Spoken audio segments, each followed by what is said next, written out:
नमस्ते, मैं जॉय अनुभव। आप सभी ने मुझे मेरे पहले film late Soumitra Chatterjee sir के नाती के रोल में देखा था, उनके ग्रैंड सर के रोल में देखा था एमन तोमाके चाय मूवी में।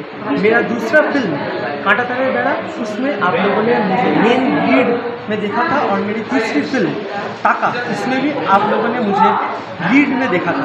ये मुझे मेरे अपकमिंग दर्शकों को अनुरोध करूँगा, जब मूवीज़ थिएटर में आएंगे आप सभी प्लीज़ आके देखिएगा।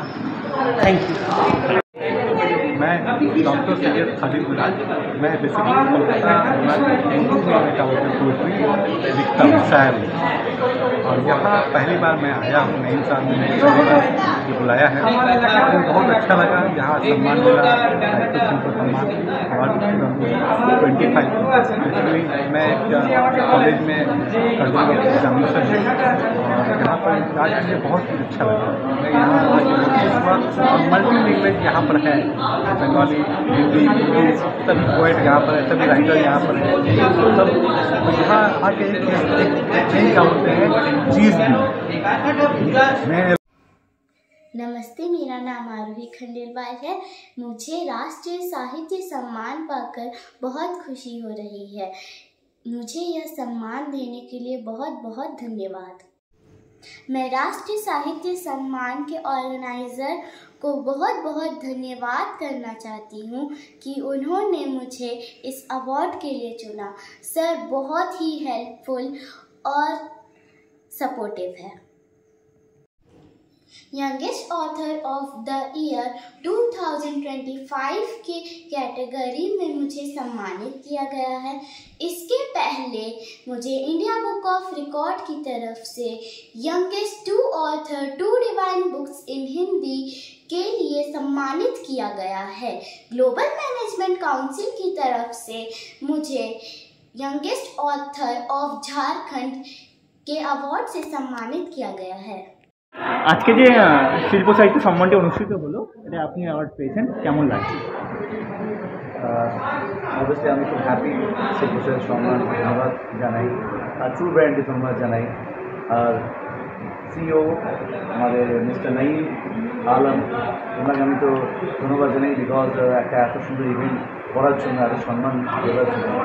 আজকে অনেকেই এখানে এসছে আমাদের এই ইভেন্টে, সিঙ্গার, পোয়েট, রাইটার, অ্যাক্টর, সবাই এক জায়গায় আমরা সবাই আছি, উপস্থিত হয়েছি একসাথে নিচে। সবাই একটা আর্টিস্ট কী চায়? সম্মান চায়, ভালোবাসা চায়। এইটাই জন্য আজকে সবাই যখন এই সম্মানটা পাচ্ছে, তাদের মধ্যে হচ্ছে হ্যাঁ আমরা আরও ভালো কাজ করব, সমাজেরকে আরও ভালো কিছু দেবো, এই বিষয়টা। তার জন্য একটা এত সুন্দর ইভেন্ট একটা হয়ে গেল আজকে, এত সুন্দর ইভিনিং একটা। তো তার জন্য আমি একটা হোল টিম সবাই মিলে একসাথে নিচে, মানে কেউ গান গাইছে, কেউ ডান্স করছে, কেউ পোয়েম আবৃত্তি করলো, এত ভালো। আমি খুব এনজয় করেছি, খুব আনন্দ করেছি। তো আমি চাইবো প্রত্যেক বছর এই শোটা হোক, ভালোভাবে হোক, আর সবাই ইনভলভ হোক এই শোতে, সবাই আসুক, আর সব আমরা একসাথে মিলে খুবই আনন্দ করি, এনজয় করি। Thank you so much. Thank you sir. আমরা এর আগে বিভিন্ন ধরনের আপনাকে অ্যাওয়ার্ড শো করতে দেখেছি, এবার আপনার একটু অন্য অঙ্গিকে শিল্প সাহিত্য সম্মান, তো এই অ্যাওয়ার্ড শো নিয়ে কিছু বলুন। সত্যি কথা বলতে গেলে West Bengal is rich in culture, এখানে বিভিন্ন কালচার রয়েছে। আমিও বাঙালি বলে এখানে থাকি। আমি যখন দেখলাম যে ওয়েস্ট বেঙ্গলের মধ্যে এত কালচার রয়েছে, তবে নিশ্চয়ই অল ওভার ইন্ডিয়ার মধ্যে রয়েছে। আর এমনিতেও আমি ওয়েস্ট বেঙ্গলের কালচারটাকে অল ওভার ইন্ডিয়াতে আমি ছড়াতে দিয়েছিলাম। আমি না একবার অল ওভার ইন্ডিয়া বেশ করে দেখা যাক যে কতজন আসতে পারে। সত্যি কথা বলতে গেলে ওয়েস্ট বেঙ্গল থেকে কীভাবে আপনার প্লেস যাচ্ছে, সেম প্লেস কিন্তু আমি অল ওভার ইন্ডিয়া থেকে পেলাম। কিন্তু আনলাকিলি আমাদের কিন্তু বেশি অ্যাওয়ার্ডে আসতে পারিনি। রিজেন্ট হচ্ছে এখন বৃষ্টি হচ্ছে, খুব জল চারদিকে ছড়াচ্ছে, একটা হুচুক হয়েছে যে একটা চারদিকে কোভিড ছড়াচ্ছে বলে। আর কিন্তু আদেও মানে কাউকে মাস্ক করতে দেখিনি। অবশ্য আমরা এখানে মাস্ক আর স্যানিটাইজার ব্যবস্থা করেছিলাম, কিন্তু এটা মানে সত্যি নয়। তো এই থেকে লোকের মানুষরা ভয় পেয়েছে, স্পেশালি যারা আউট অফ বেঙ্গল, তারা ভয় পেয়ে আসতে পারছে। এই একটা নেগেটিভ পয়েন্ট এখানে হয়ে যাচ্ছে। এক্স্যাক্টলি। ইন ফিউচার আপনাদের একটা 26 জুলাই আমরা জানি প্রোগ্রাম আছে, সেটার ব্যাপারে 26 জুলাই, 29 জুন, তারপর 26 জুলাই, তারপর August, September, October, November, December, টানা আছে।